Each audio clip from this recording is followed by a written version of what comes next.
ठीक है। तो जो बेसिक बिटवाइज ऑपरेटर्स होते हैं, जैसे एंड ऑपरेटर हो गया, तो इसमें जैसे कि अगर हम लोग ये दोनों नंबर का एंड करेंगे तो हमें क्या मिलेगा?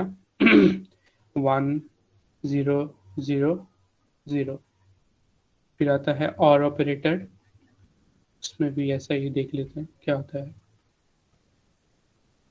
तो दोनों को और करेंगे तो मिलेगा 1 1 1 देता है, 1 0 1 देगा, और वो 0 1 1 देगा, और 0 0 0। फिर जोर ऑपरेटर आता है। तो जोर ऑपरेटर में क्या होता है कि अगर सिमिलर बिट्स होते हैं तो हमें जीरो मिलता है, और इसका सिंबल होता है ये वाला, अप एरो।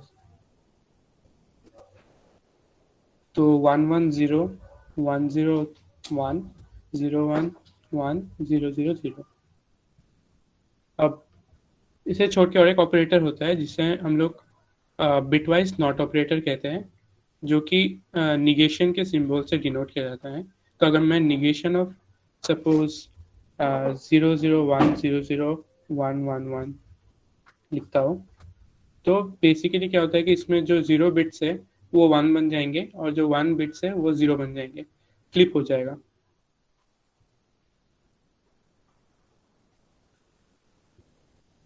इनके अलावा हमें लेफ्ट शिफ्ट ऑपरेटर दिया जाता है C++ में, और राइट शिफ्ट ऑपरेटर। तो जैसे अगर मैं ए लेफ्ट शिफ्ट बी करता हूँ तो इसका मीनिंग होता है मैं ए के साथ 2 to the power b multiply कर रहा हूँ। अगर मैं राइट शिफ्ट करता हूँ तो इसका मतलब होता है ए से मैं 2 to the power b divide कर रहा हूँ। तो आई होप ये सब तो तुम्हें बेसिक्स पता ही होंगे। तो अभी हम लोग देखेंगे कुछ बिट से रिलेटेड ट्रिक्स, वो भी थोड़ा सा जल्दी देख लेंगे हम लोग। तो सबसे पहला ट्रिक क्या है? सबसे पहले तो देख लेते हैं कि कैसे, अगर हमें एक नंबर दे, हमें कैसे पता चलेगा कि वो पावर ऑफ टू है कि नहीं। ठीक है, जैसे एक नंबर x दिया हुआ है, तो हमें आइडेंटिफाई करना है ये पावर ऑफ टू है कि नहीं। तो अगर कोई भी पावर ऑफ टू होगा तो वो दिखने में कैसा होगा? एक वन होगा, फिर कुछ जीरोज होंगे, और जीरोज ही होंगे एंड में, है ना? तो पावर ऑफ टू का बिट पैटर्न इस टाइप का होता है। तो देखो, अगर मैं इसमें से -1 करता हूँ तो मुझे 1 1 1 ऐसा बिट पैटर्न मिलेगा। और अगर मैं दोनों का एंड ले लेता हूँ तो क्या होगा? तो मुझे जीरो मिलेगा। ठीक है, तो यही होता है कि अगर कोई पावर ऑफ टू होता है नंबर, तो अगर मैं उसका एंड करता हूँ x-1 के साथ, तो मुझे जो है जीरो मिलना चाहिए। ठीक है, मतलब मैं अगर नॉट लिख देता हूँ और ये अगर इवेलुएट होके 1 देता है मुझे, तो मतलब x जो है पावर ऑफ टू है। इसमें एक स्पेशल केस है जब x जीरो होता है, तो उस केस में x-1 करने से गड़बड़ हो सकता है, तो हम लोग इसको जो है स्पेशल केस ले लेते हैं। मतलब x जो है जीरो नहीं है, और साथ ही साथ ये वाला जो एक्सप्रेशन है ये इवेलुएट करके 1 अगर देता है, so that will indicate that x is a power of two.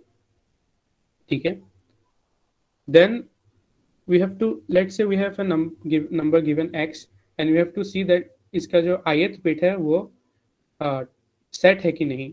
ठीक है, सेट मतलब कि वो वन है कि नहीं, 1 0 एक मान लो ऐसा है, और यहाँ पे मान लो कि ith बिट है, और बाद में से कुछ है। तो मुझे ये चेक करना है कि ये जो बिट है ये जीरो है कि वन। तो वो मैं कैसे कर सकता हूँ? तो उसके लिए देखो, दो तरीके हैं, दोनों इक्विवेलेंट होते हैं। मैं क्या कर सकता हूँ? मैं ये वाला जो नंबर है इसको मैं आई से, मतलब 2 to the power i से मैं इसको डिवाइड कर देता हूँ। तो अगर मैं 2 to the power i से इसको डिवाइड करूंगा तो क्या होगा? इसके पीछे जो ये ट्रेलिंग जो नंबर, मतलब बिट्स है, ये सब जो है रिमूव हो जाएंगे, और ये नंबर जो है बन जाएगा 1 1 0 डॉट डॉट और फिर आई। ओके, उसके बाद अगर मैं इसको वन के साथ अगर मैं एंड करता हूँ, मतलब 0 0 0 1 के साथ अगर मैं इसको एंड करता हूँ, तो देखो क्या हो सकते हैं इसके रिजल्ट। अगर आई जीरो होता है तो वन के साथ वो जो है एंड होने के बाद जीरो देगा। क्यों? क्योंकि आगे जो है सब जीरो है, और 0 1 0 इसके आगे जो भी है उनके साथ एंड होके तो जीरो ही मिलेगा, और 1 0 एंड होके भी जीरो मिल रहा है। लेकिन अगर आई जो है वो 1 होता है तो 1 1 मुझे 1 मिलेगा। तो depending on what value we get we can determine if the ith bit is set और नॉट। तो मैं इसको ऐसे लिख सकता हूँ x right shift operator i, जिसका मतलब होता है कि मैं x को जो है 2 to the power i से डिवाइड कर रहा हूँ और मैं इसके साथ एंड 1 कर रहा हूँ। अभी अगर इसका वैल्यू 1 आता है मतलब कि ith बिट सेट है, अगर 0 आता है मतलब ith बिट सेट नहीं है। दूसरा तरीका क्या हुआ कि मैं जो है इसको मैं जो है डिवाइड करके छोटा बनाने से अच्छा मैं 1 को जो है 2 to the power i करके इसको मैं आगे पुश कर देता हूँ। तो ये 1 0 0 0 ऐसा बन जाएगा। और फिर सिमिलर तरीके से मैं जो है देख सकता हूँ, अगर 1 लेफ्ट शिफ्ट ऑपरेटर आई और इसको अगर मैंने x के साथ एंड किया, अब अगर ये 1 देता है मुझे, सॉरी ये 1 नहीं देगा, ये अगर मुझे कोई एक नॉन जीरो नंबर देता है मुझे, तो मैं कहूँगा कि ये इसमें ith बिट सेट है। और अगर नॉन जीरो नंबर नहीं मतलब 0 देता है तो फिर ith बिट अनसेट है। ठीक है, काफी सिंपल है। एनी डाउट सो फार? ओके,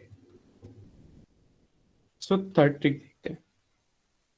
थर्ड ट्रिक में क्या है, एक मान लो मुझे कोई नंबर दिया हुआ है और मुझे पता बताना है कि उसका राइट मोस्ट 1 कौन सा है, जो कि इसका बोल सकते हो कि तुम, हाँ राइट मोस्ट 1। तो इस नंबर में जो है राइट मोस्ट 1 कौन सा है, ये वाला 1। तो इसका आई मीन इसका मतलब डेसिमल वैल्यू कितना होगा, तो ये 0th place 1th place 2th place, तो ये हो जाएगा 2 to the power 2 4। मतलब इसका जो राइट मोस्ट बिट है वो है 4। ठीक है, डाउट? ओके, तो मुझे ये कैसे पता चलेगा? अब ये वाला भी 1 हो सकता था, ये भी मतलब कि हो सकता था कि ये राइट मोस्ट है, लेकिन इसमें ये वाला है, तो मुझे कैसे पता चलेगा? तो देखो, मैं ट्रिक जो मतलब फॉर्मूला है वो मैं लिखता हूँ और तुम देखो कि समझ पाते हो कि नहीं हो कैसे होता है।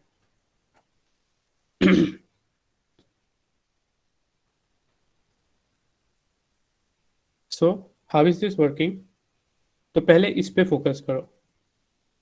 इसमें मैं क्या कर रहा हूँ, जो हमने 2 के पावर के समय किया था सेम चीज हो रहा है कि मैं जो नंबर है, जिसे ये वाला ही नंबर है, इसमें से मैं -1 कर रहा हूँ। तो जो नंबर है वो क्या बन जाएगा, ये, है ना? क्योंकि लास्ट में जो बिट है वो 2 का पावर रहेगा, तो उसमें से अगर मैं -1 करता हूँ तो वो जो है ऐसा 1 1 एक बिट पैटर्न बन जाएगा। ठीक है, अब मैं क्या कर रहा हूँ, अब दोनों को मैं एंड ले रहा हूँ। तो दोनों को एंड लेने के बाद अब क्या होगा इसमें, आ, ये 1 1, हाँ, इसके आगे जो नंबर्स है सारे सेम रहेंगे और इस डिवीजन के बाद जो जितने भी बिट्स आ रहे हैं सारे 0 हो जाएंगे। Make sense? Why is it happening so? ठीक है, अब उसके बाद क्या करेंगे हम लोग जो ओरिजिनल नंबर था यानी कि ये नंबर x, इसके साथ हम लोग जो है इस न्यू नंबर का हम लोग एक्सॉर करेंगे।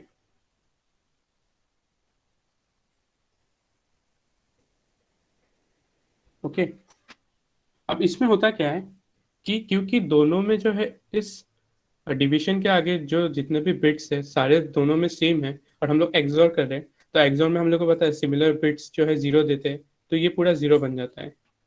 और उसके बाद I think it's self explanatory, जो बिट जो राइट मोस्ट बिट है वो इसमें अ, मतलब ये इसमें आ जाता है और बाकी जो 0 है वो तो ऐसे ले जाता है। So this is how we can find the right most bit of any binary number. Okay,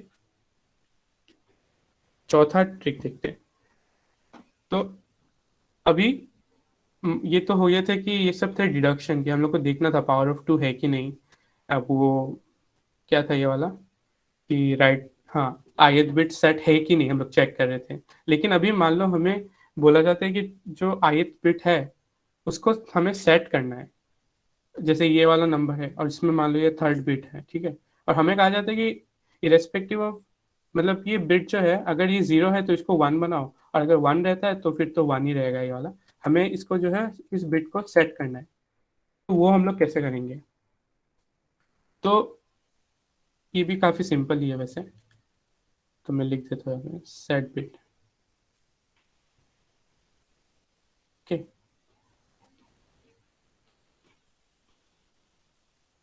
तो हमें थर्ड बिट को सेट करना है। कैसे कर सकते हैं?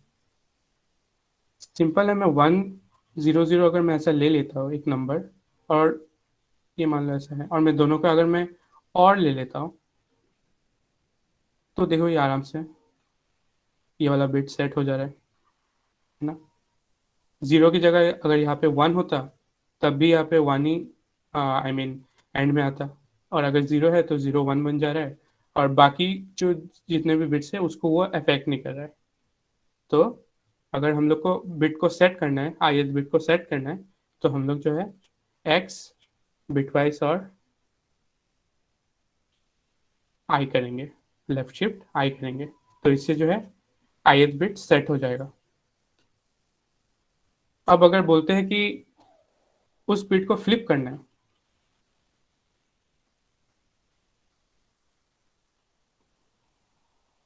जैसे मान लो कि यहाँ पे बोल रहे हैं कि इस बिट को 0 1 2 3, अगर ये बिट 0 है तो इसको 1 बनाओ, और अगर 1 है तो इसको 0 बनाओ। तो वो कैसे करेंगे? हाँ, तो any idea from your side? XOR भैया। राइट। सो अगर मैं यहाँ पे मान लो 1 0 0 ये नंबर लेता हूँ, और अगर मैं दोनों को एक्सोर कर देता हूँ, तो ये हो जाएगा। तो जीरो जो है, अगर जीरो है तो वो 1 बन जाएगा, अगर 1 होता तो 1 1 0 बन जाता। तो काफ़ी सिंपल ही उसकी केसेस है। तो फ्लिप बिट का सिंपल ऑपरेशन होता है ये वाला। ठीक है, तो ये काफ़ी देखो, वन लाइन ये सब मतलब ट्रिक्स है जिससे तुम आसानी से ये सब ऑपरेशन कर सकते हो without traversing the whole, I mean whole number bit wise. Okay, और एक लास्ट है फॉर्म ट्रिक, जो है अनसेट करना है अगर। ठीक है, मतलब अगर वो बिट अगर 1 है तो उसको 0 बनाओ, अगर वो बिट 0 है तो वो 0 रहेगा। तो ये कैसे करेंगे? तो ये थोड़ा सा डिफिकल्ट है, मतलब उतना नहीं है लेकिन थोड़ा सा, मतलब कि नॉन ट्रिवियल है, बाकी दोनों से नहीं है। तो इसमें क्या करते हैं हम लोग, सपोज ये वाला ही नंबर मान लो, फिर से मुझे थर्ड बिट को अनसेट करना है। ओके, चलो थर्ड बिट तो अनसेट है ऑलरेडी, सेकंड बिट को देखते हैं। सेकंड बिट को मुझे अनसेट करना है, तो मैं क्या करूँगा, मैं इस नंबर का नेगेशन ले लूँगा। ठीक है, तो अगर मैं इस नंबर का नेगेशन लूँगा तो मुझे मिलेगा 0 0 1 0 1 1। ओके, और अब मैं क्या कर सकता हूँ देखो, अब मुझे क्या करना है कि इस बिट को जो है अनसेट करना है ना, तो मैं 1 0 0 ले लेता हूँ, और मैं इन दोनों को एंड कर देता हूँ। ठीक है, 1 0 0 मतलब कि 2 to the power 2 in binary. Okay, और मैं दोनों का एंड ले लेता हूँ, तो देखो क्या हो रहा है। Hmm, 0 0 1 0।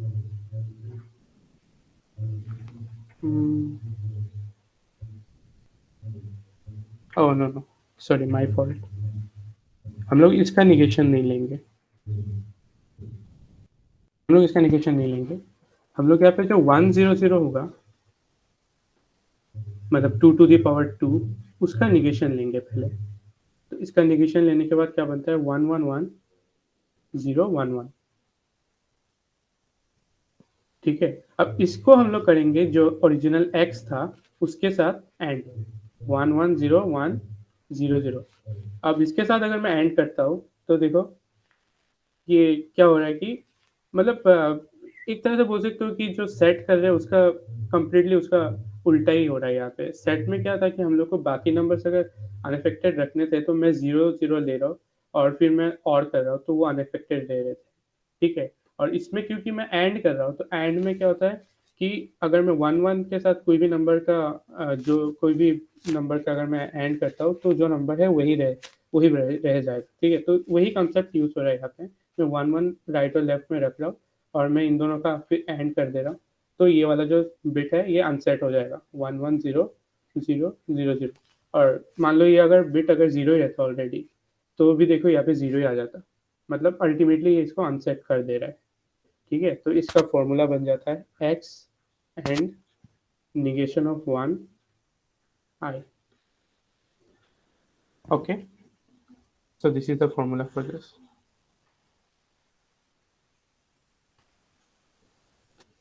Any doubts so far?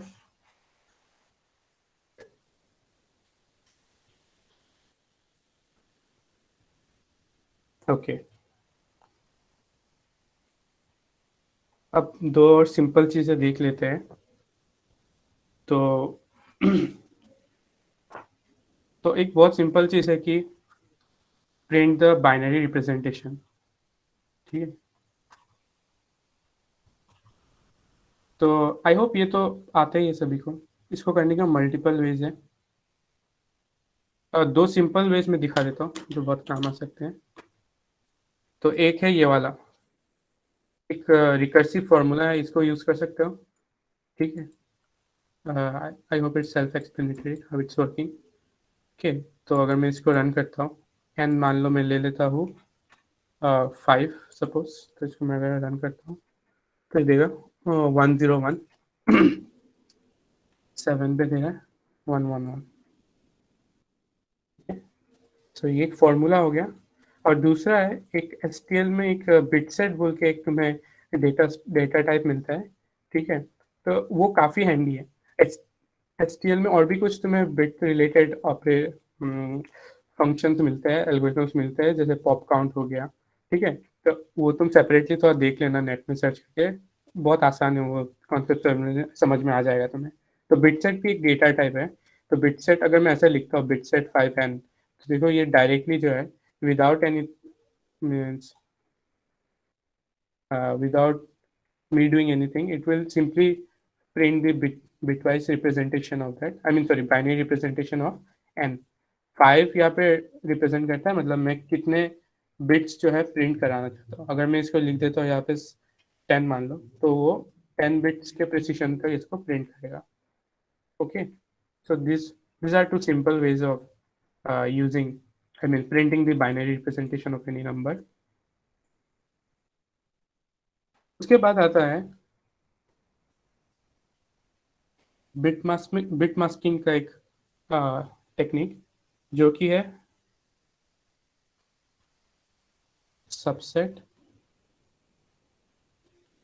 Enumeration of an array. एक एरे दिया हुआ है, मान लो N3 903। ओके, सो हम लोग सबसेट इनुमरेशन देख रहे हैं। तो अगर मुझे पता है एक एरे दिया गया है और इसका मुझे सारे सबसेट्स प्रिंट करना है, तो इसके सबसेट्स क्या होंगे? जैसे कि 9 हो गया, फिर 90 हो गया, 0 हो गया, एंड सो ऑन। टोटल इसमें 2⁻³ - 1 सबसेट्स होंगे अगर हम लोग नल सेट को एक्सक्लूड कर दें। तो एक तरीका तो है ये चीज़ करने का कि हम लोग जो है रिकर्सिवली हम लोग इसको इम्प्लीमेंट कर सकते हैं। ठीक है, दूसरा तरीका है कि हम लोग इसको बिट मास्किंग से भी हम लोग इसको इम्प्लीमेंट कर सकते हैं। कैसे? देखो, अगर मैं 1 से लेके यहाँ पे n है ना, तो मैं 2³ तो 2³ तक अगर मैं सारे नंबर्स के बिट रिप्रेजेंटेशन लिखता हूँ, तो कैसे दिखने में होता है? 0 0 1 0 1 0 0 1 1 1 0 0 1 0 1 1 1 0 1 1 1। ओके, अब देखो इसको अगर तुम ध्यान से अगर इसको देखोगे, तो इसमें जो है सारे सबसेट्स के पोजीशंस एनकोडेड है। जैसे पहले इसमें क्या हो रहा है कि पहले इसमें सिर्फ 9 को ले रहे, फिर इसमें क्या हो रहा है सिर्फ 0 को ले रहे, फिर इसमें 9 और 0 को ले रहे, सिमिलरली इसमें 3 ले रहे। तो ऐसे करके जो है अगर n साइज का एरे होता है, तो उसमें to two to the power n अगर तुम सब मतलब two to the power n तक अगर निकालोगे, 1 से two to the power n तक, तो जितने भी इसमें बाइनरी रिप्रेजेंटेशन बनेंगे नंबर्स के, उसमें जो है सारे सबसेट्स जो है एनकोडेड होते हैं। तो इसी चीज़ को हम लोग लेवरेज कर सकते हैं to efficiently print the subsets of an array. तो इसका कोड देख लो कैसे होता है। तो जैसे कि यहाँ पे n3 लिया हुआ है मैंने, और a3 इक्वल्स टू 903, ठीक है। अब मैं देखो क्या कर रहा हूँ, 1 से 2 टू द पावर n तक, 2 to the power, sorry 2 to the power n-1 तक मैं इसमें इनमरेट करूँगा, ठीक है। 2 टू द पावर n-1 तक आइट्रेट करूँगा, और फिर यहाँ पे मैं क्या कर रहा हूँ, मैं एरे के हर एक एलिमेंट को आइट्रेट कर रहा हूँ, और फिर मैं देख रहा हूँ कि वो जो एरे का जो इंडेक्स है वो मेरे उस बिट में, बाइनरी नंबर में जो अभी करेंटली मैंने लिया है उसमें वो प्रेजेंट है कि नहीं।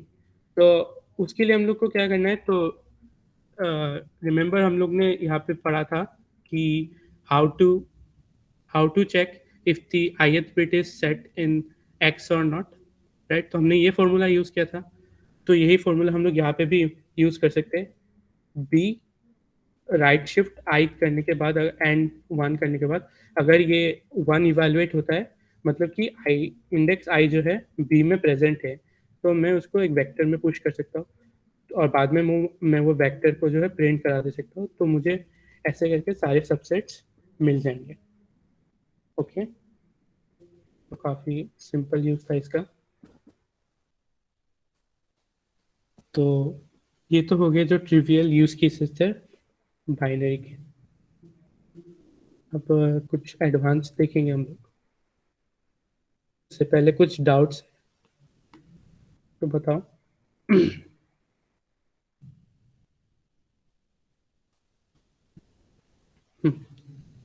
भैया सबसेट इन्यूमरेशन का यूज कहाँ होता है? सबसेट इनोमिनेशन यूज, वैसे यस तो भैया। देखो, वैसे तुम्हें हो सकता है कि सबसेट इनोमिनेशन में जैसे कोई प्रॉब्लम्स तो बन सकते हैं, जैसे तुम्हें सबसेट्स में कोई प्रॉपर्टी सपोज फाइंड आउट करना है कि तुम्हें ऐसे सबसेट्स निकालने हैं जिसमें ये प्रॉपर्टी वैलिड है, मतलब सम ऑफ, मान लो कि ऑल नंबर्स एक्स, हाँ कितने सबसेट्स है ऐसे। तो उसमें तुम्हें अगर ब्रूट फोर्स से देखना है तो फिर तुम ऐसे देख सकते हो। और हाँ, ऐसे ही ये एक हो गया अप्रोच, और भी अप्रोच बन सकते हैं, हम लोग एडॉक टाइप बना सकते हैं। ओके। ओके भैया। हम्म। अब दो और फॉर्मूला होते हैं थोड़े इंटरेस्टिंग फार्मूलाज, इनको भी तुम देख ही लो।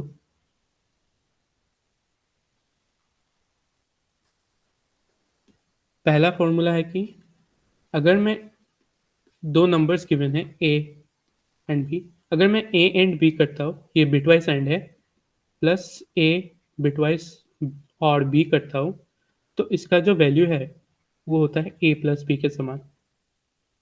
दूसरा फॉर्मूला है कि मैं a xor b plus a bitwise and b, इसको 2 टाइम्स करता हूँ, तो इसका भी जो है आंसर ए प्लस बी के समान ही होता है, ठीक है। ये कैसे होता है, तो तुम इसका टेबल बना लो, इसका सिंपल समझने का तरीका, इसका टेबल बना लो, ए बी और ए एंड बी, एज और बी दोनों का समीशन, और फिर ए प्लस बी का वैल्यू देखो सेम आ रहा है कि नहीं। तो 1100, 1010, ए एंड बी 1, ए 10000, 111 110। अब दोनों को अगर मैं ऐड करता हूँ तो 1+1 2, 110, और अगर मैं ए प्लस बी को पे ऐड करता हूँ तो फिर देखो ये सेम आ रहा है। So this is showing that both this, I mean, expressions are equivalent. Okay, and so ये तो देखो 10, मैंने इसको मान लो कि मैं 0th बिट से मैं इसको एक्सप्लेन कर रहा हूँ। सेम चीज़ जो है ith बिट में भी, एनी बिट में तुम इसको सिमिलर वे से एक्सप्लेन कर सकते हो कि उसमें भी वो काम करेगा। और इसको इलाबरेटली जो है मैं थोड़ा बाद में एक्सप्लेन करूंगा, लेटर ऑन हम लोग इस टाइप के थोड़ा क्वेश्चन देखेंगे तो उसमें और भी क्लियर हो जाएगा कि ये वाला जो है वैलिड है, ठीक है। मुझे थोड़ा सा याद दिलाता हूँ उस समय। सिमिलर ये वाला जो फॉर्मूला है इसको भी तुम ऐसे टेबल से जो है प्रूफ कर सकते हो। इसका कुछ डेरिवेशन भी हो सकता है, मतलब इससे हम लोग इसको डिराइव कर सकते हैं, but I do not remember the derivation right now, it's not important I think. So इसको तुम बस याद रख देना, कभी कभी क्वेश्चंस में हो सकता है सिंप्लीफिकेशन आ जाए तो तुम्हें तब काम में आ जाएगा। ओके, तो ये हो गया था बेसिक्स। अब आते हैं मेन प्रॉब्लम्स को कैसे सॉल्व करते हैं, बिट रिलेटेड प्रॉब्लम्स को, तो वो देखते हैं अभी।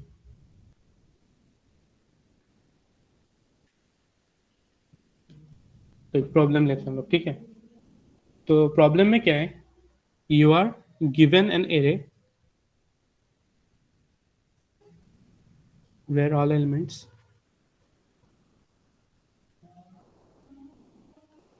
except, okay, all elements occur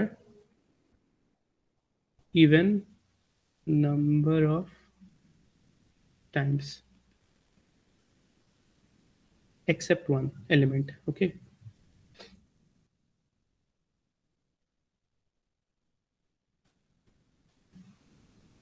So you have to find that number which is occurring, let's say odd number of times.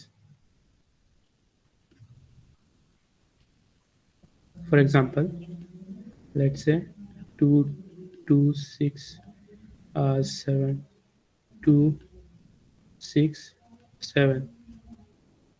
So tell me which is the number here that is appearing odd number of times.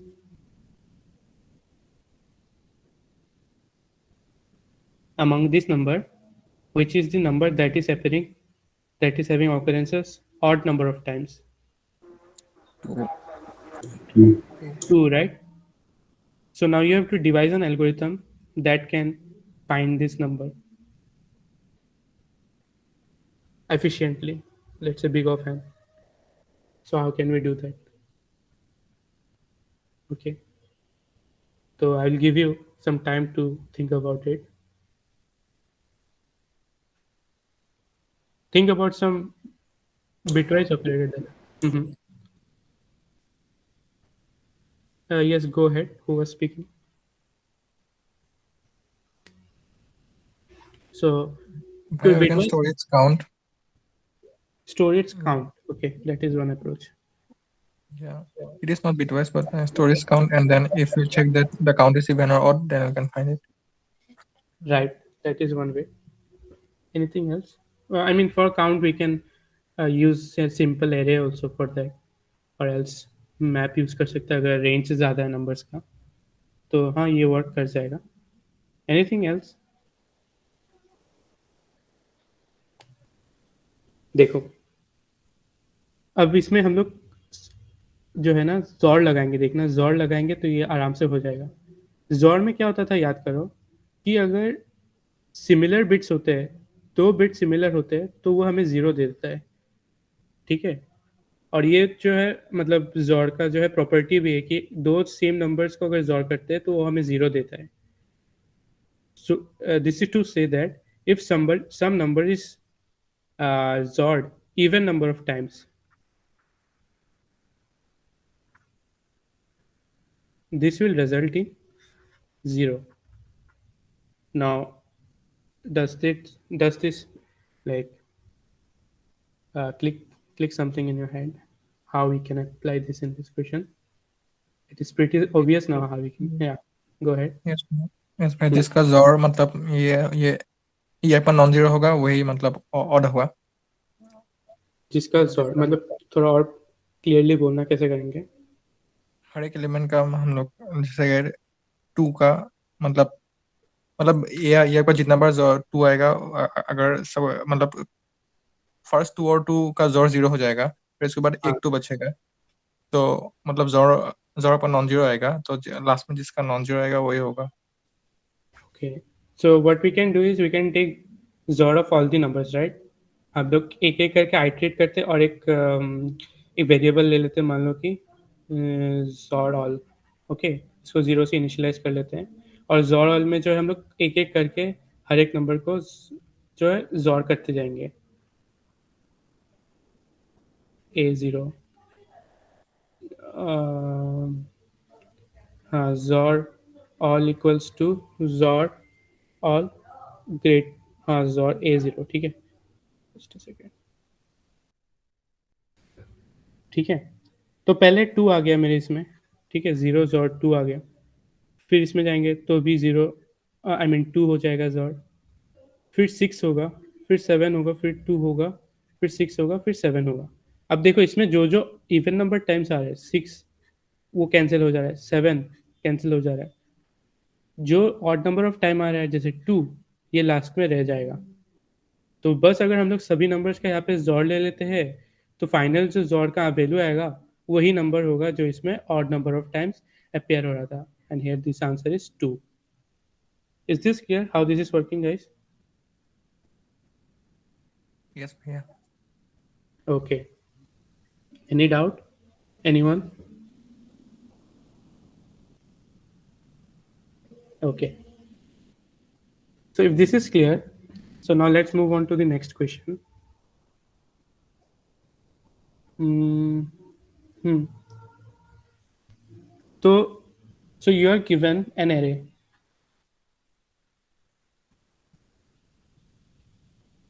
of size n minus 1, and all the numbers from 1 to n is present here except one number. Okay, so all the numbers from 1 to n is present except one number. So you have to find out that number which is absent in the array. For example, let's say my n is 5, okay?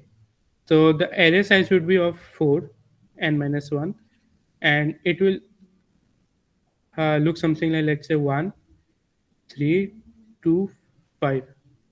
तो यहाँ पे देखो 1 से n तक जो है सारे numbers present हैं, और हर एक नंबर जो है एक बार ही प्रेजेंट हो रहा है, ठीक है, उसका एक ही बार ऑकरेंस है। सिर्फ 4 जो है यहाँ पे प्रेजेंट नहीं है 1 से 5 तक। तो हो सकता था यहाँ पे 4 प्रेजेंट हो, 3 प्रेजेंट ना हो। तो क्वेश्चन में ऐसा तुम्हें एरे दिया रहेगा और तुम्हें बताना है कि इनमें से कौन सा नंबर जो है वो प्रेजेंट नहीं है। तो बताओ ये कैसे करेंगे?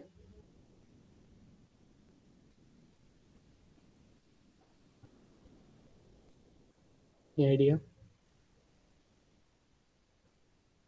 जरूरी नहीं है बिट से सोचना होगा, बिट वाइज से, इसमें कुछ और भी अगर तुम्हारे दिमाग में आ रहा है तो वही बताओ। भैया हम लोग क्वेश्चन, एक बूल भैया हम लोग एक ये बना सकते हैं कि बूल एरे, मतलब चाहे तो मतलब अगर आपका एन का साइज बढ़ा दिया तो हम लोग ग्लोबली डिक्लेयर कर लेंगे। हाँ, एक बूल एरे बना लिया, फिर उसके बाद मतलब जी जो जो जो एलिमेंट मतलब हम लोग स्टार्टिंग से आइटरेट करेंगे और सब में मतलब ये मतलब जो जो एलिमेंट है उसमें 1 दे देंगे, जो नहीं है उसमें 0 हाँ रहेगा। ठीक है, समझ गया मैं। हाँ तो ये एक तरीका है, इसको इससे यूज कर सकते हैं। तो इसमें एक एक्स्ट्रा मेमोरी स्पेस हमारा यूज हो रहा है क्योंकि एक्स्ट्रा एरे हम लोग डिक्लेयर कर रहे हैं। ठीक है, ये आंसर भी सही है, मतलब इसको यूज कर सकते हैं, लेकिन इसको अभी सोचो कुछ और एफिशिएंटली कर सकते हैं क्या, थोड़ा सा और ऑप्टिमाइज तरीके से। तो ऑप्टिमाइज तरीके से करेंगे तो उसमें जो है एक होगा बिटवाइज ऑपरेटर से, और दूसरा होगा हम लोग कैसे नॉर्मल मैथ्स से भी कर सकते हैं। तो बिटवाइज अगर दिमाग में नहीं आ रहा फिर भी मैथ्स का सोचो, हम लोग मैथ्स से ये वाला निकाल सकते हैं एक्चुअली, ठीक है। और time complexity big of n ही रहेगा, लेकिन स्पेस छोटा, मतलब स्पेस एक्स्ट्रा मेमोरी स्पेस इस सोल्यूशन में नहीं लगेगा, इसमें भी नहीं लगेगा। हाँ बोलो। सम करके सम सब्ट्रैक्ट। ओके राइट, सो सम किसका करेंगे 1 से n तक ना? हाँ भैया। तो ये तो पता ही है हमें, n प्लस 1/2 होता है, और फिर इसमें से क्या सब्सट्रैक्ट करेंगे? एरे के अंदर वाले नहीं, एरे के एलिमेंट्स जो है सभी का सम ना? हाँ भैया। राइट, तो हाँ ये काम करेगा, बिल्कुल करेगा। हम लोग 1 से n तक अगर सारे एलिमेंट्स प्रेजेंट होते तो सम क्या होना चाहिए था, ये। लेकिन सारे एलिमेंट्स प्रेजेंट नहीं है, तो हम लोग एरे के अंदर जितने भी एलिमेंट्स है सभी का सम ले लेते हैं और उस इन दोनों का डिफरेंस ले लेते हैं। तो सिंपली 1 + 2 3 + 4 + 5, इसमें से हम लोग ने एरे के अंदर जो जो है इन दोनों का डिफरेंस लिया, तो जो नंबर मिसिंग है 4 मिल गया। सिंपल, ठीक है। ये तो हो गया एक तरीका। अब दूसरा तरीका क्या है जिसमें बिट यूज होगा। तो बिट्स में भी देखो सेम ही हम लोग कर सकते हैं। 1 से n तक जो है हम लोग एक्सॉर ले लेते हैं, ठीक है। 1 XOR 2 XOR 3 XOR 4 XOR 5, और एरे में जो जो एलिमेंट्स हैं 1 3 2 5, इन सभी का भी एक्सॉर ले लेते हैं। 1 XOR 3 XOR 2 XOR 5। अब इन दोनों का जो है एक्सॉर लेते हैं, तो क्या होगा, जो एलिमेंट्स का डुप्लीकेट्स प्रेजेंट है, मतलब 2 बार प्रेजेंट होंगे, वो कैंसिल हो जाएंगे आपस में। 3 3 कैंसिल हो रहा है, 2 2 कैंसिल हो रहा है, 5 5। और जिसका डुप्लीकेट प्रेजेंट नहीं है, यानी कि जो एरे में मिसिंग है, वो जो है लास्ट में बच जाएगा और वो ही हमें आंसर में मिल जाएगा। तो बेसिकली हमें क्या करना है, XOR of 1 to n minus XOR of array elements. Sorry, this is not minus, this is XOR. अगर ये करते हैं तो हमें मिसिंग एलिमेंट मिल जाएगा। Okay, is this clear guys कि XOR कैसे यहाँ पे काम हो रहा है? ये वाला चीज़ तो पढ़ा है ना तुम लोग ने, ए XOR ए करने से 0 हो जाता है ना। तो हाँ, तो अगर सिमिलर एलिमेंट्स प्रेजेंट है XOR में इवन नंबर ऑफ टाइम्स, तो वो कैंसिल हो जाते हैं। तो यही चीज़ यहाँ पे भी हो रहा है, और फिर हम लोग को लास्ट में जो नंबर मिसिंग है वो मिल जा रहा है। ओके, अब देखते हैं और क्या है।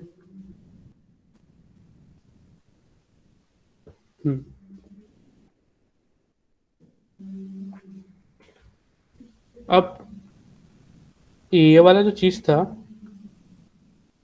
कि 1 से n तक हमें एक्सॉर निकालना है यहाँ पे, है ना। तो ये हम लोग ने कैसे किया, हम लोग ने लूप लगा के या लूप यूज करके 1 to n, और एक वेरिएबल कुछ ले लो, v ले लो, उसमें हम लोग i को XOR कर रहे हैं और ऐसा एक्यूमुलेट करके हम लोग आगे बढ़ते जा रहे हैं।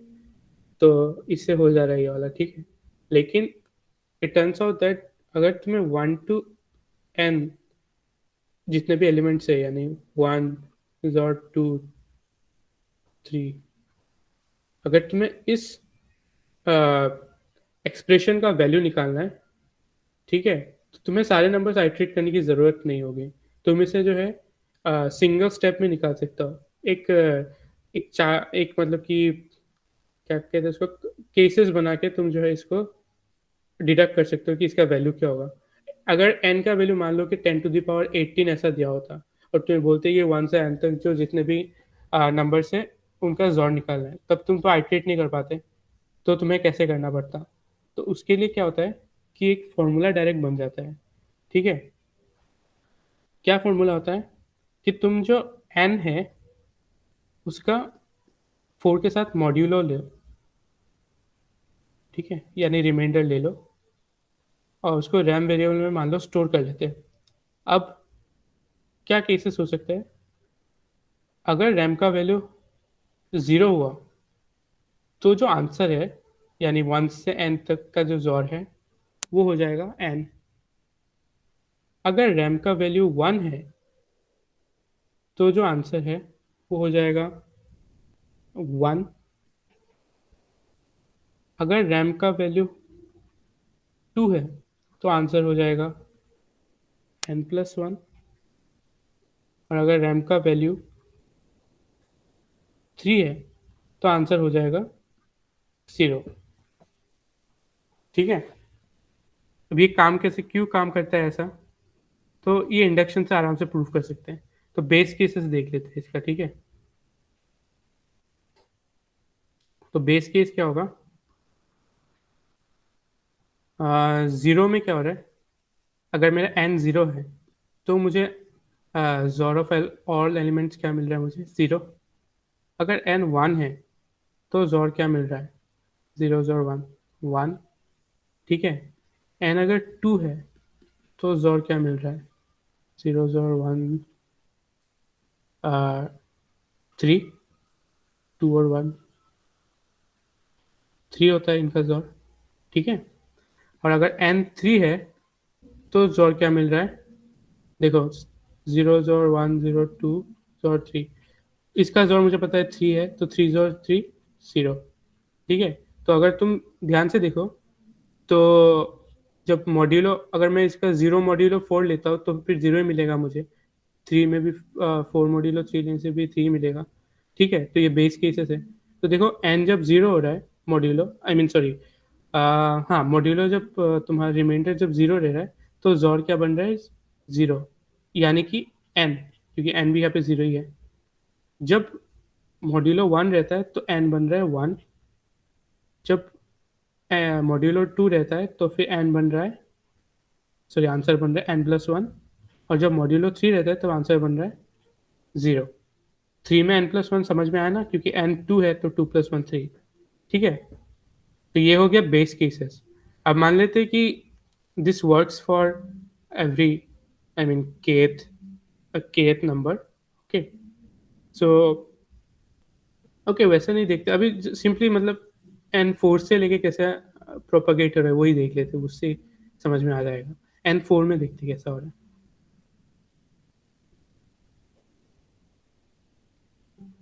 3 और 4, ठीक है।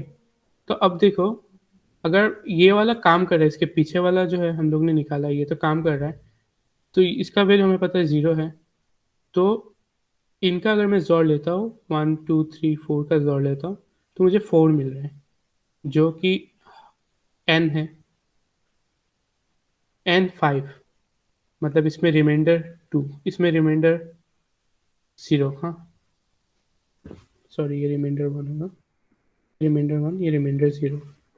अगर रिमाइंडर 1 है, n 5 है, ठीक है, तो जोड़ क्या होगा? जोड़ हो जाएगा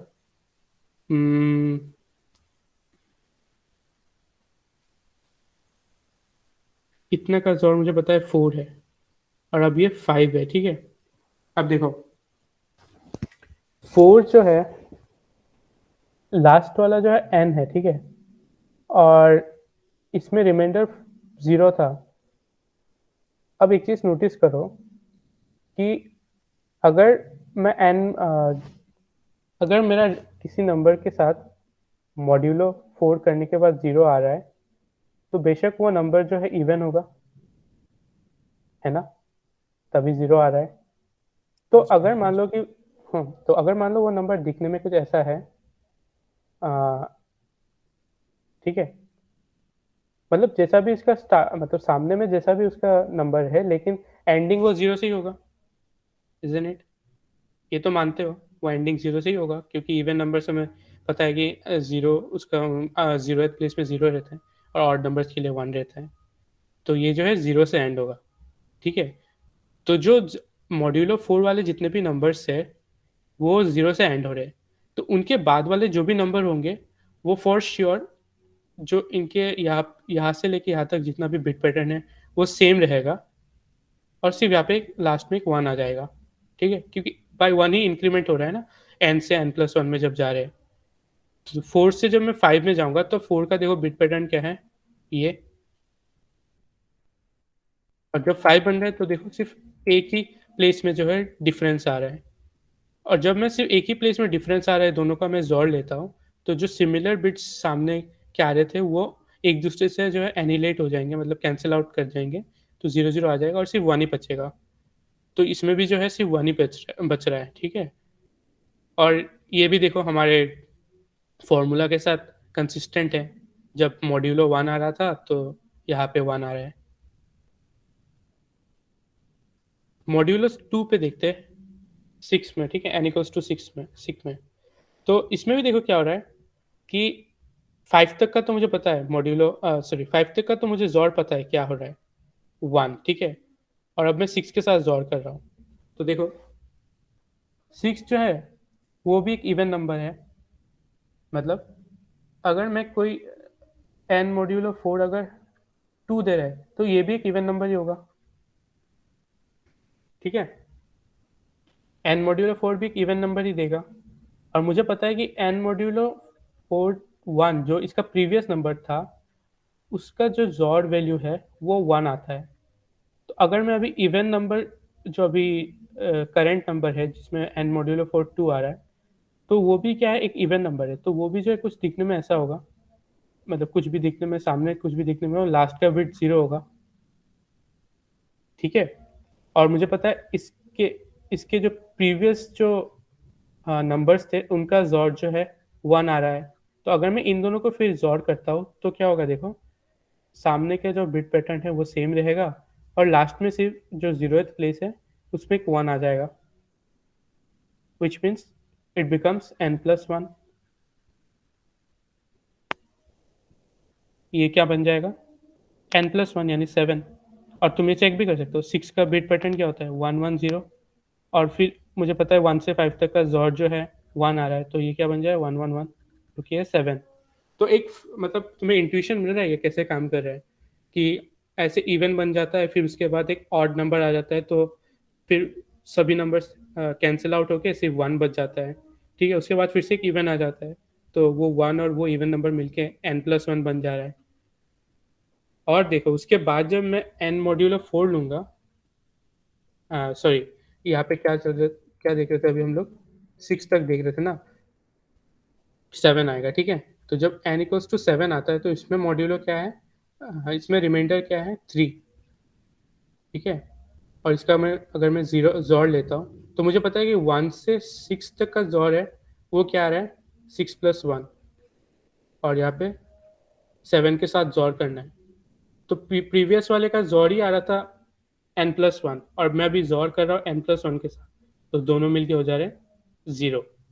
तो अल्टीमेटली देखो फिर से हम लोग मॉड्यूलो 3 में आ गए, इसके बाद फिर से मॉड्यूलो 0, मॉड्यूलो 1, तो ऐसे ऐसे जो ये आगे बढ़ता रहेगा। तो समझ में आया ये फॉर्मूला कैसे काम कर रहा है, क्यों काम कर रहा है? इज हाँ दिस भैया। क्लियर? ओके। Yes, भैया। And if you miss something, go through the video once again after it will be posted, so you will get the idea how it's working. It's not very difficult. Okay. Now let's look at another interesting question, which is a bit difficult. So तो एक array दिया हुआ है, given an array where all elements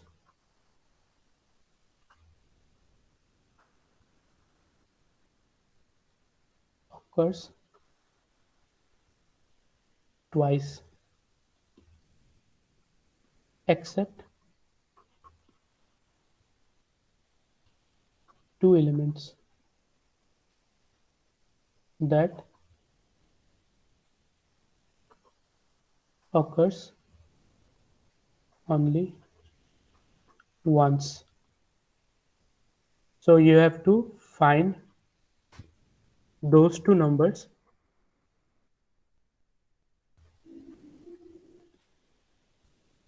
that occur only once. For example,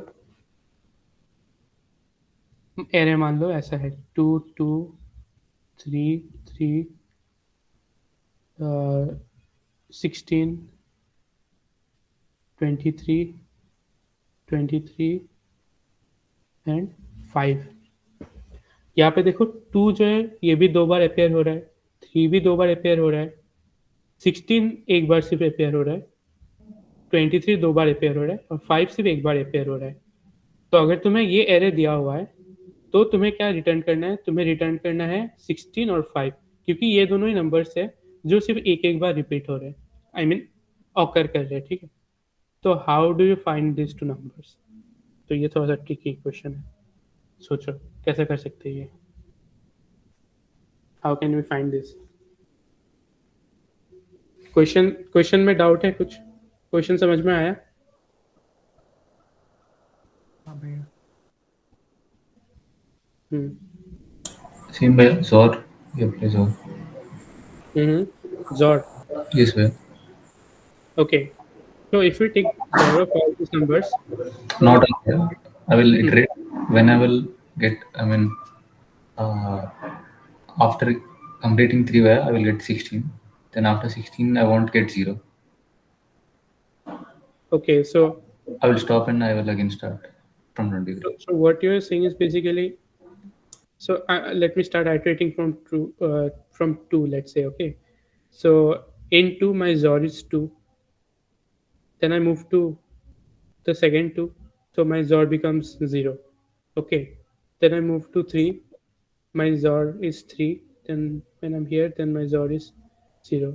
And then I go to 16, then my Zor is 16 only. And so after that, Then I will go again. If it's not 0, okay, I go to 23. Okay, no, Zor is not 0 now. yeah, 23 Zor is not 0. Hence, I will store the 16. But you could have said the same for.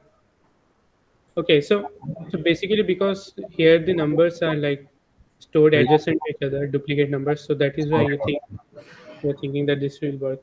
But let's say 16 was somewhere here. I will sort and then proceed. Oh, we will sort. Okay, okay.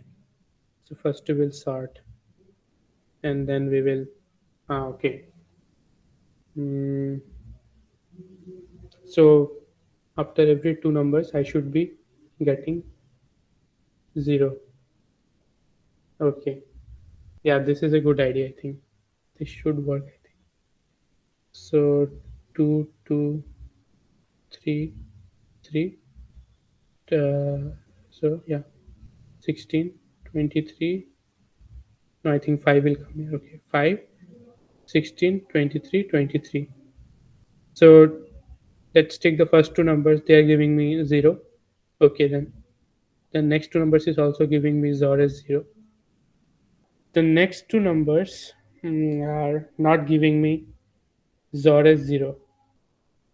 First, I will store the 5 way. Then I will start the loop again.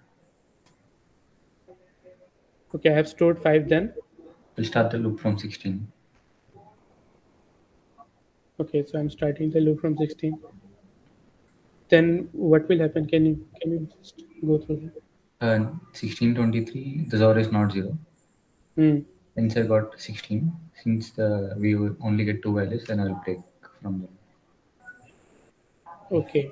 And what if, let's say, 5 and 16s were not appearing adjacent to each other? Let's say instead of 16, we had 20, 24, let's say. Then, Yes, sir. I will store 5. Then I will start from 23. 23, Zor 23 is 0. Then I'll proceed on to next 24. okay, so 5 and 20. Okay. So 2, 2 is not giving, 2, 2 Zod is 0. So I will move on to 3. 3, 3 is giving me 0. Then I move on to 5. 5, 23 is not giving me 0. So I will store 5. And I will start the loop from 23 again. So 23, 23, 0. And then I'm going to 24. And so, yeah, this is correct, I think. This will work, definitely. So good one. This is the correct approach. Yeah, but at the last 23 and 24, Zor will be also not equal to 0. Then you were supposed to store. No, but after like moving to 5, I see the sort of the Next. 5 and 23. Okay. So 5 So and you 20, will. see 5 and 5 23 and. score is not 0. Okay. So you will store 5. Store 5. Right. In the same way, 23 and 24 Zor will be not equal to 0. Then you were supposed to store 23, na? No. Since 5 and 23 Zor is not giving me 0, so I will now start comparing from 23 only. Like I will compare 23 and 23. I will start the loop as I said from 23 and not from this 23. Okay, yeah, got it. Ah. So this way we will be able to extract the two numbers that are occurring only once. So this will work. Okay. So now let's see another approach. This is a good approach and this will give you full marks. But if let's say you're asked this question in an interview and the interviewer now tells you that you have to solve this using any sorting, right? You cannot use sorting because once you sort them, then it's taking big of n log. Okay. So we cannot use sorting. Let's say he tells us that we cannot use sorting. You have to do it without using sorting. Then how we can do that? So let's look at that approach also because it's interesting. That is why. Um, so what I had 2, 2, 3, 3, okay, 16, 23, 23, 5. Okay. So what I will do is सभी numbers का जोड़ ले लेते हैं, ठीक है? तो सभी नंबर्स का अगर मैं जोड़ लूँगा और उसको वेरिएबल में स्टोर करते हैं, मान लो कि जोड़ ऑल, तो बताओ क्या आना चाहिए इसका वैल्यू? 16 और 5. Do you agree with this? अगर मैं सारे नंबर्स का यहाँ पे जोड़ लूँगा तो 16 और 5 आना चाहिए वैल्यू, यस भाई। राइट? क्योंकि बाकी नंबर्स दो दो बार अपेयर हो रहे हैं तो वो कैंसिल हो जाएंगे जोड़ के टाइम, और जो एक एक बार अपेयर हो रहे हैं वो लास्ट में जो है जोड़, उनका जोड़ ही जो है लास्ट में हमें मिल जाएगा। लेकिन इससे हमें पता कैसे चलेगा, क्योंकि लास्ट में जो मिल रहा है वो हमें 16 और 5 मिल रहा है, तो हम लोग कैसे पता लगाएंगे कि कौन सा नंबर, इनमें से दो नंबर को हम लोग कैसे एक्सट्रैक्ट करेंगे? तो देखो बहुत मज़ेदार चीज़ इसमें हम लोग ऑब्जर्व करते हैं। दोनों का तुम बिट रिप्रेजेंटेशन लिखो, ठीक है? 16 और 5 का। 16 का बिट रिप्रेजेंटेशन होगा 6 दिस, राइट? और 5 का क्या होगा? 4, ठीक है ना? ये वाला देखो तो 16 एंड 5, ओके। अब दोनों का अगर मैं जोड़ लेता हूँ तो क्या बन रहा है? 1 0 1 0 1, ओके। अब इसमें क्या है कि अगर मुझे जो इन दोनों का जोड़ है, जो नंबर है, उसमें अगर कोई बिट सेट है, जैसे ये वाला बिट सेट है, ठीक है? तो this will mean that it is present in either 16 or 5, or for the sake of generality let's call it A and B, okay? Why? Because we are taking XOR, so had there been had there been one in both the numbers at the same position, then they would have got cancelled because of the XOR operation. But since one is appearing in the XOR of these two numbers, so that indicates that this one is present in either of these two numbers. Does that make sense to you? Yes. Okay, let's say this was another example, A and B. तो यहाँ पे देखो, क्योंकि ये वाला 1 जो है दोनों में प्रेजेंट है, तो इनके जोड़ में भी जो है 0 आ जाएगा। लेकिन ये वाला 1 देखो, इसमें प्रेजेंट है, इसमें प्रेजेंट है, तो इसमें ये आ रहा है, ठीक है? तो अभी हम लोग इस चीज़ का यूज़ करके देखो कैसे स्मार्टली हम लोग नंबर निकाल लेंगे, कौन सा नंबर यहाँ पे प्रेजेंट, मतलब कि कौन से दो नंबर यहाँ पे प्रेजेंट है, कैसे? तो हम लोग क्या करेंगे कि हम लोग जो है ना सारे नंबर्स को स्कैन करेंगे। नहीं, उससे पहले क्या करेंगे हम लोग, जो हम लोग को जोड़ॉल मिला है, ठीक है? तो यहाँ पे हम लोग को जोड़ॉल क्या मिला है? 1 0 1 0 1। इसका राइट मोस्ट सेट बिट निकालेंगे। तो इसका राइट मोस्ट सेट बिट कौन सा है? 1। इस केस में राइट मोस्ट सेट बिट कौन सा है? 1 0 0 यानी 4, ठीक है? मैं इस एग्जांपल से, इस वाले से मैं थोड़ा सा एक्सप्लेन करता हूँ, ठीक है? मान लो कि ये 1 0 0 क्या है सकता है, ये वाला, ये चलो अभी सही रख देते, ए और बी मान लेते, ठीक है? तो ये ए है और ये बी है, क्योंकि इसमें एक्सप्लेन करने से थोड़ा सा जेनेरिक रहेगा तो समझ में आएगा। इसमें बहुत स्पेशल केस हो जाएगा, 1 लास्ट में आ रहा है, तो इसमें 1 जो है थर्ड प्लेस में आ रहा है यहाँ पे, यानी कि आई इक्वल्स टू 2 में। तो ये राइट मोस्ट बिट है। अब राइट मोस्ट बिट हम लोग कैसे निकालेंगे? तो उसके लिए भी टेक्निक मैंने बताया है पहले। कहाँ गया?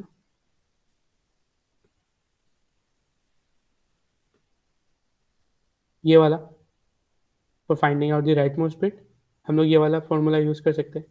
तो हम लोग जो है ए और बी का जो जॉर है, ए जॉर बी, ये वाला नंबर बन रहा है, उसका हम लोग राइट मोस्ट बिट निकालेंगे। तो ये क्या बन रहा है 100।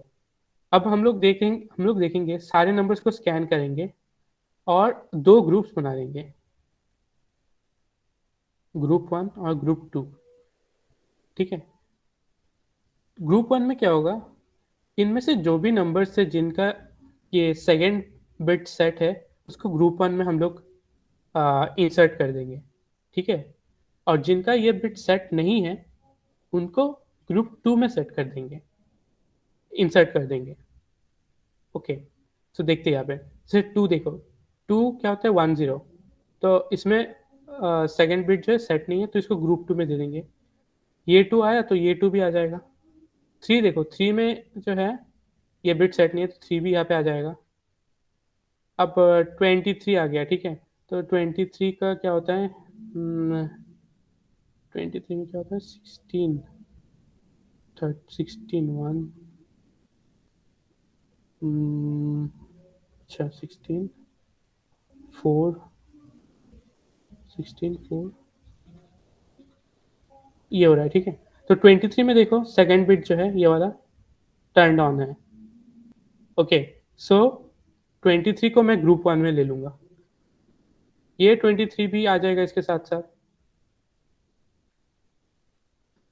बाकी यहाँ पे फिर ए में भी हम लोग आएंगे। ठीक है, आइट्रेट करते समय पहले तो ए को एनकाउंटर करेंगे 23 से पहले।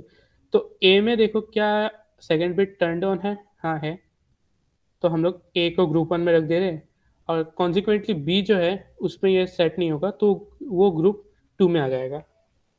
ठीक है, अब हम लोग क्या करेंगे, ग्रुप 1 का जोड़ लेंगे सारे एलिमेंट्स का और ग्रुप 2 का जोड़ लेंगे सारे एलिमेंट्स का। डायरेक्टली हमें ए मिल जाएगा ग्रुप 1 से और ग्रुप 2 से बी मिल जाएगा। So, got this approach? How this is working?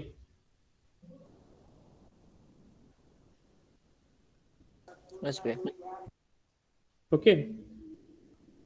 Or should I explain once again, like how this is happening? या भाई आपने ग्रुप 1 और ग्रुप 2 कैसे डिवाइड किया? ग्रुप 1 में मैंने वो वाले नंबर्स ऐड किए जिसमें जो है सेकेंड बिट सेट है। वो मैं कैसे चेक कर सकता हूँ, उसके लिए मैंने एक बिट वाइज ट्रिक बताया था मैंने, है ना, कि x को सेकेंड बिट देखना है तो 2 टाइम्स शिफ्ट करो और एंड 1 करो। अगर ये 1 आता है मतलब कि उस नंबर में ये बिट सेट है, तो मैंने उस नंबर को ले लिया। हाँ, और अगर वो सेट नहीं है मतलब ये 0 देता है तो उसको मैं ग्रुप 2 में इंसर्ट कर रहा हूँ। तो जैसे 2 है, 2 देखो 2 में जो है सेकेंड बिट जो है सेट नहीं होता है ना, क्योंकि 0 1 0 होता है, तो उसको मैंने ग्रुप 2 में ले लिया। 3 को भी ले लिया, बी को भी लेंगे, बी में भी group I mean second bit set नहीं है, और बाकी जिनमें सेट है उनको मैंने ग्रुप 1 में ले लिया। और ग्रुप 1 ग्रुप 2 इम्प्लीमेंटेशन के समय तुम दो वेक्टर ले सकते हो, v1 और v2। जिसमें सेट है, जो सेट है उनको v1 में पुश कर दो, जो सेट नहीं है उसमें उनको v2 में पुश कर दो। तो ऐसे करके हम लोग दो ग्रुप्स में ले सकते हैं और फिर जोड़ कर दो तो तुम्हें ग्रुप v1 से a मिल जाएगा और v2 से b मिल जाएगा। ठीक है, so this is how this is working. This is a very famous interview problem also, so yeah, go through that once again if you want to see how it's working. तो ये थे कुछ questions.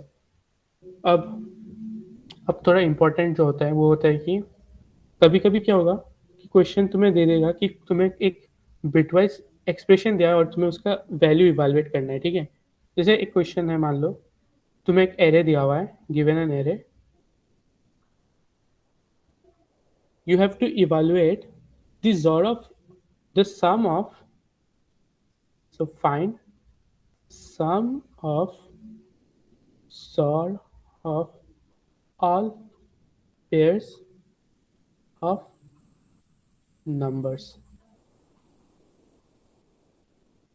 a1 है, मान लो a2 है, an है, तो basically तुम्हें निकालना है a1 XOR a2 plus a1 XOR a3 plus a1 XOR an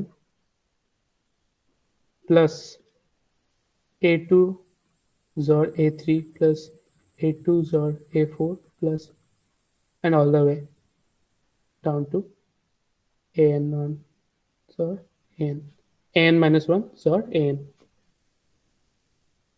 सबको ऐड करना है। ये समझ में आया क्वेश्चन? यस और नो? यस भैया।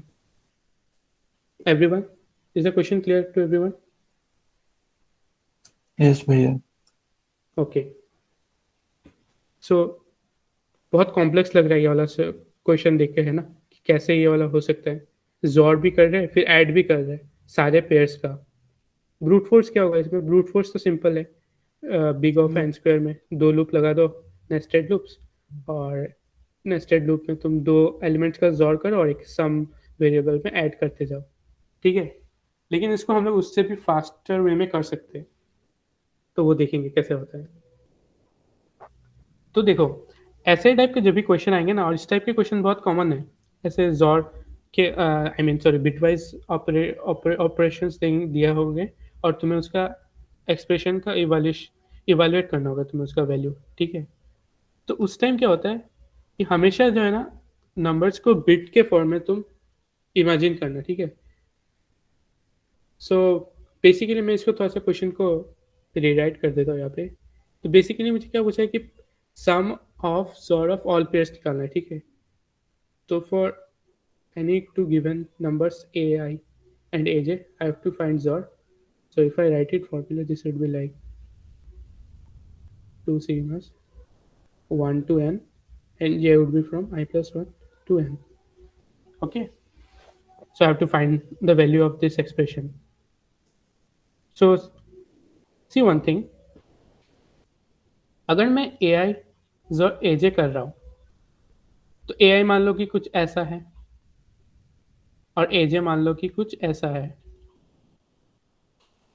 तो देखो कि अगर मैं इन दोनों का जोड़ ले रहा हूँ, तो फिर जो ith बिट है, मतलब 0th बिट है, वो 0th बिट के साथ ही इंटरेक्ट हो रहा है, 1 1 0 दे रहा है, ठीक है। जो फर्स्ट बिट है वो भी फर्स्ट बिट के साथ ही इंटरेक्ट कर रहा है aj के। Similarly any ith bit would interact with the ith bit of its corresponding number, isn't it? Yes भैया। Okay, so any ith bit is interacting with the ith bit of the second number of its corresponding number. So what this suggests? This suggests that we can separate this number in terms of its bit representation.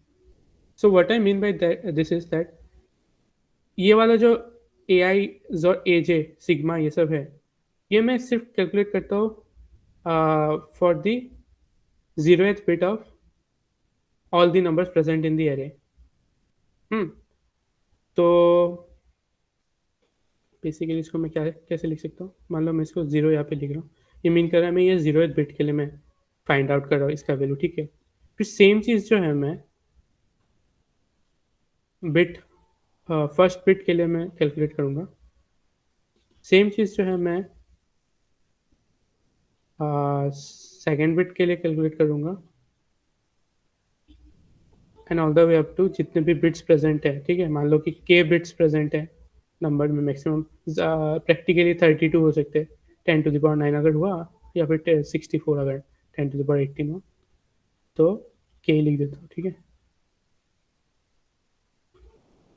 तो ये दोनों, तो इस चीज़ को जो है मैं break करके, ओके सॉरी ये सेम पार्ट था। तो पहले जो मैंने लिखा था जिसमें 0 प्रेजेंट नहीं था, मतलब जो होल नंबर्स हैं उनका मैं जोर कर रहा हूँ और फिर सम ले रहा हूँ, उसको मैं जो है ब्रेक करके उसके बिट पावर्स के बेसिस पे मैं ऐसा लिख सकता हूँ, ठीक है। मतलब मैं क्या कर रहा हूँ कि नंबर्स अगर दिए हुए हैं, मान लो ये जैसे कि 2 नंबर्स दिए हुए, ठीक है, और फिर और भी कुछ नंबर्स है,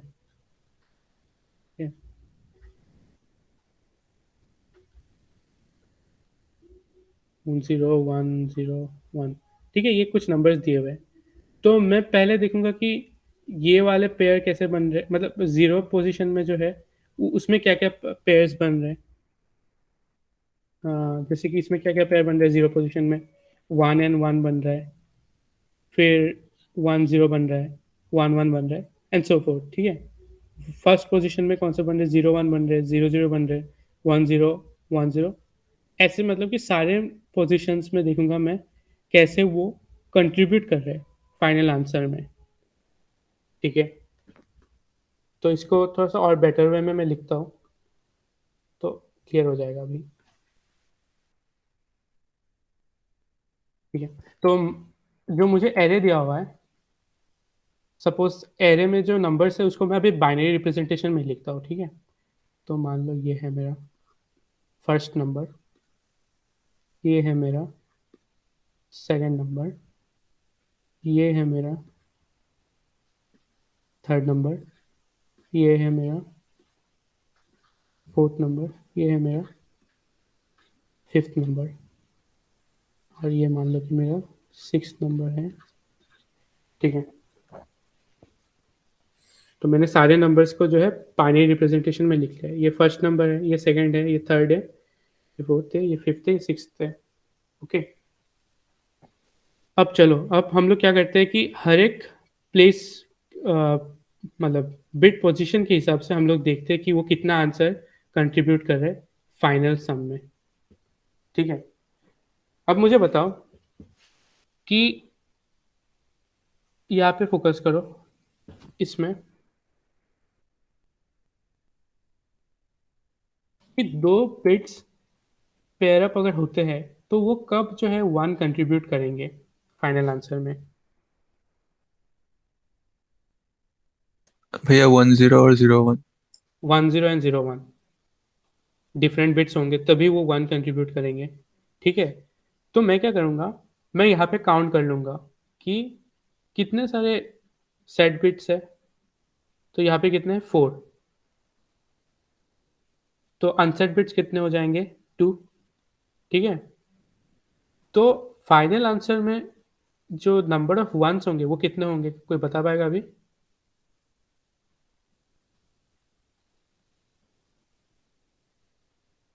आई एम आस्किंग कि अगर मैं यहाँ पे पेयर अप करता हूँ, ठीक है, एनी टू नंबर्स को पेयर अप करता हूँ तो कितने सारे ऐसे पेयर्स बनेंगे जिसमें जो है जोड़ करके वन वैल्यू मुझे मिलेगा। 8. 8। C1 इंटू C0 कर दो तो मुझे मिल जाएगा उतने पेयर जिसमें जो है एक नंबर 1 है और दूसरा नंबर जो है 0 है, दूसरा बिट 0 है। सो मुझे इसका काउंट पता है 4, ये 2, तो 8 हो गया, ठीक है। अब देखो ये कौन सा पोजीशन है, 0th पोजीशन। तो इसमें कितना ये प्लेस वैल्यू कंटेन करता है, 2 to the power 0 that is 1। तो मैं इसके साथ जो है फाइनली 1 मल्टीप्लाई कर दूंगा। अब अगर मान लो मैं सेम चीज़ सभी बिट्स में करूंगा, ठीक है, और ये 8 आ रहा है ना, तो मैं सम में फिर इसको मैं ऐड कर दूंगा 8 को। अब मैं मान लो किसी ith बिट में हूँ, अब वो ith बिट में कितना प्लेस वैल्यू वो कंटेन करेगा, 2 टू द पावर i, ठीक है। उसको मैं किससे मल्टीप्लाई करूंगा, उसमें जितना C1 का वैल्यू होगा, यानी सेट बिट्स होंगे into set sorry unset bits, हाँ 0। So this is the value that will be contributed by the ith position of all the numbers that are present in the array. Okay, ith bit that are present in the array. So इसको मैं sum के साथ add कर दूंगा और ऐसे करके मैं जो है 0th बिट से स्टार्ट करूंगा और मैं all the way up to kth bit तक मैं ये सम को जो है ऐसे accumulate करता रहूंगा, and you will see that the final answer that I will get will be exactly same as the number that I would have got if I would have done it in the brute force means by taking two nested loops. This will be the same thing only. Okay. Does this make sense how this is working? Yes, भैया। This is working because see, because we are using only bitwise operations, right? So bitwise operation में तुम कोई भी अगर bits का अगर तुम bitwise operation करते हो तो वो क्या होता है कि हमेशा एक सिंगल बिट ही वो जो है रिजल्ट में देता है, 1 होगा या 0 होगा। कभी भी कैरी वो रिजल्ट में देगा क्या, जैसे एडिशन में एक कैरी आ जाता है, हाँ, लेकिन जब बिटवाइज ऑपरेशन करोगे तो वो हमेशा सिंगल बिट का एक रिजल्ट देगा, उसमें कैरी कोई प्रोड्यूस नहीं होता है। तो इसीलिए जो है हर एक बिट में जो रिजल्ट आ रहा है वो दूसरे बिट के रिजल्ट के साथ जो है आइसोलेटेड है, मतलब वो सिर्फ इंडिपेंडेंट है, दोनों एक दूसरे के ऊपर डिपेंड नहीं करेंगे। इसीलिए इन दोनों सभी को जो हम लोग कैलकुलेट करके हम लोग उनका कंट्रीब्यूशन इंडिविजुअली निकालते हैं और फिर आंसर हम लोग उस आंसर में ऐड कर देते हैं, ठीक है। तो इसमें देखो टाइम कॉम्प्लेक्सिटी कितना बन रहा है। तो एक तो है सारे बिट्स में हम लोग को आइटरेट करना पड़ रहा है। तो अगर मैक्सिमम नंबर मैक्स ए आई है तो log ऑफ मैक्स ए आई हो जाएगा हम लोग का एक्सटर्नल लूप का टाइम कॉम्प्लेक्सिटी। और उसके बाद हर एक लूप में हम लोग जो है n एलिमेंट्स को आइटरेट करेंगे to find out which element has set bit and which does not. तो आंसर फाइनली जो है n log max a i के बराबर बन जाएगा। तो this is not better than this sorting time complexity, but you can see since we are using only bitwise operations, so somehow this will be faster because the instructions are lot simpler how we do it. Okay, now let's suppose यहाँ पे जो है मुझे question में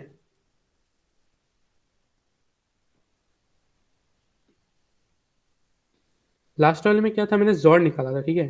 अब मान लो मुझे and बोलते हैं कि मुझे इस चीज़ का वैल्यू निकालना है, पेयर वाइज एंड के सम का मुझे वैल्यू निकालना है, तब कैसे करते हैं बताओ। सेम चीज़, सारे नंबर्स का तुम ऐसे बिट्स में बिट रिप्रेजेंटेशन तुम लिखो और फिर एक एक बिट पोजीशन में तुम देखो कि उसमें कैसे कंट्रीब्यूशन का एक्सप्रेशन बन रहा है। जैसे इसमें C1 इंटू C2 C0 बन रहा था, अब इसमें देखते हैं क्या बन सकता है एक्सप्रेशन, ठीक है। 1 1 0 1 0 1, ये 0th बिट है। सो चलो ith बिट ले लेते हैं, फिर मैं जनरल एक्सप्रेशन लिख दूंगा। तो अगर मुझे एंड लेना है तो बताओ कि कितने ऐसे पेयर्स होंगे जिसमें जो है कंट्रीब्यूशन 1 होगा।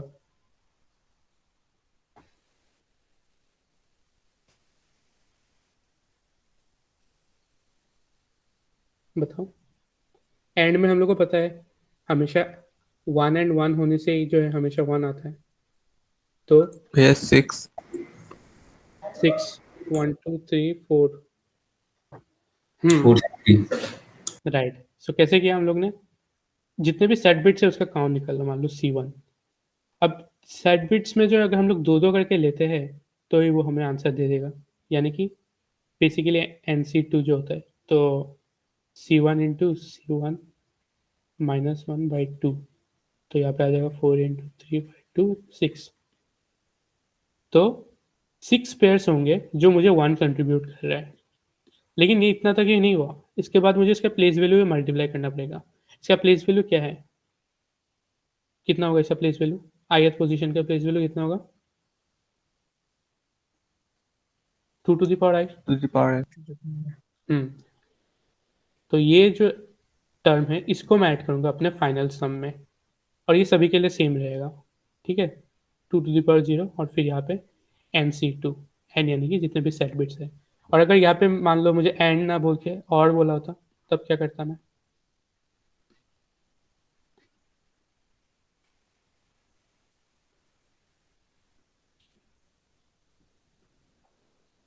तब बताओ क्या करता मैं। एक्सप्रेशन का फॉर्मूला मुझे बताओ, डायरेक्ट आंसर नहीं, क्या एक्सप्रेशन बनेगा। सेट बिट्स मान लो C1 है और अनसेट बिट C0 है, तो बताओ क्या बनेगा।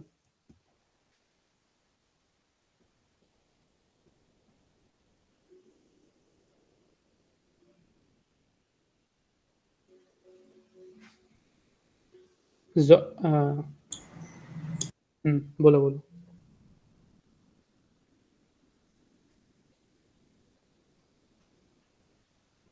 अच्छा, बिटवाइज और में हमें पता है कब 1 होता है, जब 1 0 होता है, 0 1 होता है और 1 1 होता है। तो इसमें हम लोग उल्टा करते हैं। चलो, कब 1 नहीं होता, जब 0 0 होता है ना। तो टोटल कितने पेयर्स बन सकते हैं, C1 plus C2 C1 plus C2 C2।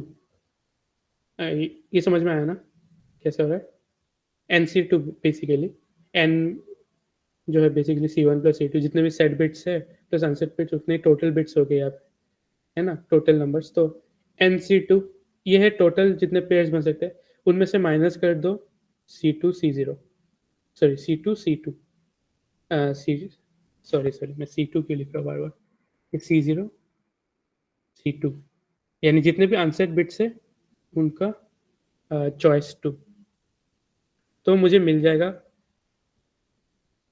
ऐसे पेयर्स जिसमें जो है 1 मुझे और मिलेगा, 1 0 0 1 1 1।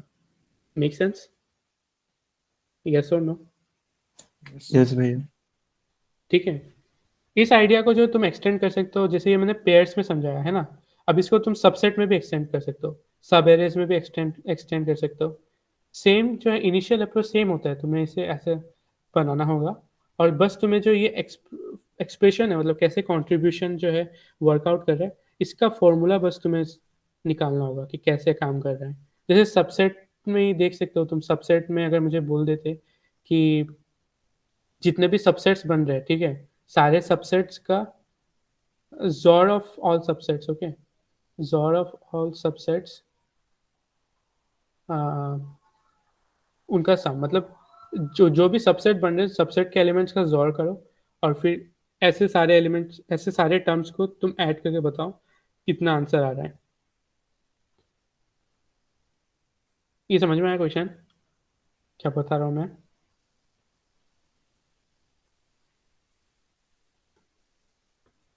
क्वेश्चन समझ में आया ये वाला मैंने क्या बताया? यस भैया।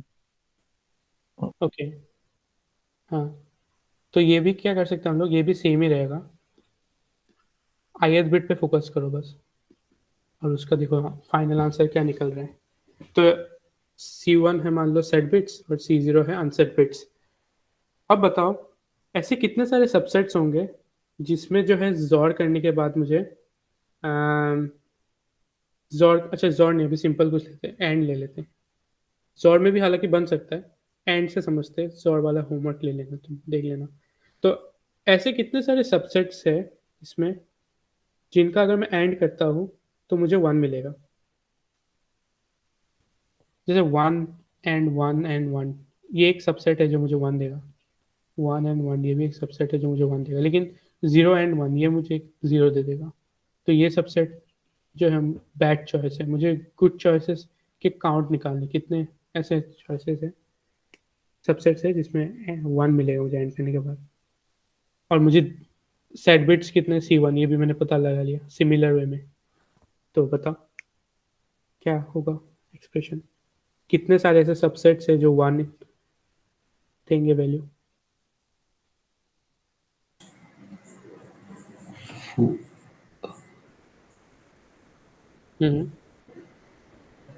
4C1 plus 4C2 plus 4C3 plus 4C4।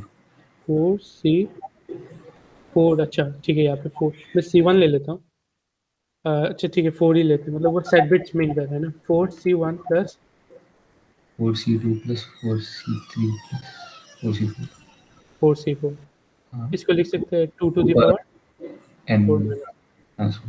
हाँ, तो basically 2 to the power C1 minus 1, जो जितने भी सेट बिट्स है उसका पावर ले लो, -1 कर दो, और इसकी क्यों हो रहा है ये भी समझ में आ गया। इसका एक्सप्रेशन मतलब पहले एक लेते हैं, जितने भी सेट बिट्स है उसको, उसमें से एक कितने तरीके से ले सकते हैं 4C1, फिर 2 कितने तरीके से ले सकते हैं 4C2 and so on. So you see like how this expression, this formula, like this differs every time, we have to work this out, okay? तो अभी अगर मुझे सबवेरे में दिया होता तब भी उसमें कुछ डिफरेंट बनता, इसमें अगर और होता तो भी डिफरेंट होता, XOR होता तो भी डिफरेंट होता। तो तुम ये थोड़ा सा एक्सपेरिमेंट करके देख लेना अपने फ्री टाइम में कैसे कैसे कौन से फॉर्मूला हो रहे हैं। और इसमें अभी कुछ और भी कॉम्प्लेक्स हो सकता है, इक्वेशन दे दे ऐसा A XOR A J K, ऐसा भी बना के दे सकते हैं क्वेश्चन, ठीक है? तो इसको भी तुम सॉल्व कर सकते हो सिमिलर अप्रोच में, and this is how it goes on, okay? So this was all about today's lesson. तो हम लोग ने देखा कुछ बेसिक्स, पहले देखे हमने बेसिक बिटवाइज ऑपरेटर्स, फिर कुछ हम लोग ने बिटवाइज ट्रिक्स देखे, ठीक है? फिर उसके बाद हम लोग ने सबसेट इनमरेशन देखा and how to print binary representation, वो भी देख लिया। उसके बाद मिसलेनियस, ये दोनों फॉर्मूला। अब देखो ये दोनों फॉर्मूला जो मैं बता रहा था पहले, इसको भी जो है ना, इसको भी हम लोग जो ith बिट के लिए हम लोग आइसोलेट करके अभी देख रहे थे, इसको भी हम लोग उस तरह से समझ सकते हैं। ठीक है, ये कैसे होता है तुम देखना, तुम खुद ट्राई करके देखना ये कैसे होता है। लेकिन इसको भी हम लोग उस तरह से समझ सकते हैं, इसको भी उस तरह से हम लोग समझ सकते हैं, इस वाले फॉर्मूला को, इन दोनों को। इसलिए मैंने बोला कि वो बाद में उससे जो है मतलब कि कनेक्ट हो जाता है। तो ये देख लेना तुम। और फिर ये कुछ प्रॉब्लम्स थे, इन प्रॉब्लम्स में कोई डाउट किसी में भी? पहला प्रॉब्लम था कि हाँ सारे इवन एलिमेंट थे एक्सेप्ट वन जो कि odd number of times occur हो रहे, वो हमें फाइंड आउट करना है। ऑकरेंस इवन था, ठीक है, नंबर इवन नहीं, ऑकरेंस इवन था, और एक ऑकरेंस ऑड था, तो ऑड नंबर वाला हम लोग ने देख लिया, सारा सॉल्व करना पड़ता है। फिर ये कुछ थे क्वेश्चंस, और ये वाला फॉर्मूला थोड़ा सा याद रख लेना, ये वाला हैंडी हो जाएगा कभी कभी। इसमें देखो अभी इस वाले में तो 1 to n मैंने बताया। अब तुम्हें अगर बोलते हैं कि L to rth में सारे नंबर्स का जोड़ निकालना है, तब क्या करते हैं? ठीक है, मतलब L plus 1 जोड़ R-1 जोड़ R, ये निकालना है। 1 to n तो पता है हमें, लेकिन L to r कैसे निकालते हैं? तो ये बहुत सिंपल है, ये भी सिंपल। ये देखो, अगर मुझे 1 से r तक का मुझे अगर जोड़ पता है, ठीक है, उसके साथ अगर मैं जोड़ कर देता हूँ 1 से L-1 का जोड़, ये दोनों अगर मैं जोड़ कर दूंगा तो मुझे L से R का जो जोड़ है वो मिल जाएगा। क्यों? क्योंकि ये दोनों जो है मतलब कि as I said like the similar elements will cancel each other, so 1 से R मुझे पता है, 1 से n जो फॉर्मूला होता है इससे मैं ये निकाल लूँगा, ये भी मैं उसी फॉर्मूला से निकाल लूँगा, दोनों का जोड़ ले लो तो L to R जो आंसर होता है वो भी मैं इससे निकाल लूँगा। ठीक है, ये हो गया।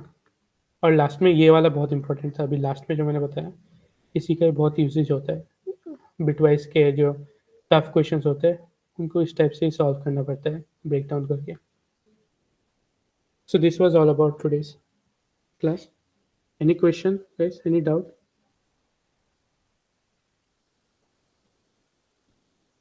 ओके ओके, सो मैशअप का लिंक अपलोड हो जाएगा, तुम लोग वो देख लेना। So okay guys can leave now, thank you. Thank you Thank you. Sure.